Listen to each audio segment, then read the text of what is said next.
ما الذي يجب عليك الانتباه إليه في موقف السير هذا؟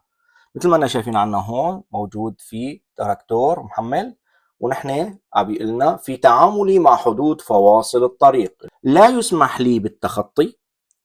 التخطي إذا سمح السير بالمقابل بهذا الاتجاه المعاكس، إذا سمح ما في حدا بنقدر. التخطي من أجل التجاوز. اكتبوا لنا ايش هي الإجابات الصحيحة بقسم التعليقات، وأيضا بطريقكم يا ريت تضغطوا لنا على زر القلب. وإذا عم تستفيدوا من هي الفيديوهات ومن هي المعلومات اللي عم بقدم لكم إياها هون على هي الصفحة وعلى منصة قناتي على يوتيوب، يا ريت التفاعل على هي المقاطع ونشرها أيضا مع الأصدقاء المهتمين لينجحوا أيضا ويستفيدوا من هذا الكورس المجاني اللي عم نقدمه. وإذا في عندكم أي أسئلة اكتبوا لي إياها تحت بقسم التعليقات، أو أي أسئلة أو أسئلة متعلقة بالنظري أو أسئلة خارجية، يا ريت تكتبوا لي إياها بقسم التعليقات ورح أحاول أجاوب على جميع المتابعين.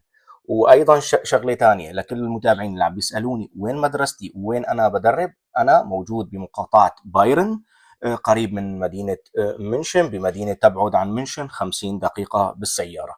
الاجابه على هذا السؤال اللي هي فقط رقم واحد: لا يسمح لي بالتخطي ابدا.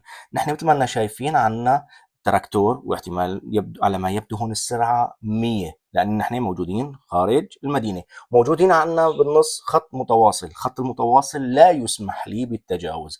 إذا سمح السير أكيد لا، التخطي من أجل التجاوز أيضا لا. كان معكم أنا مدرب سواقة بايرن سالم قاسم.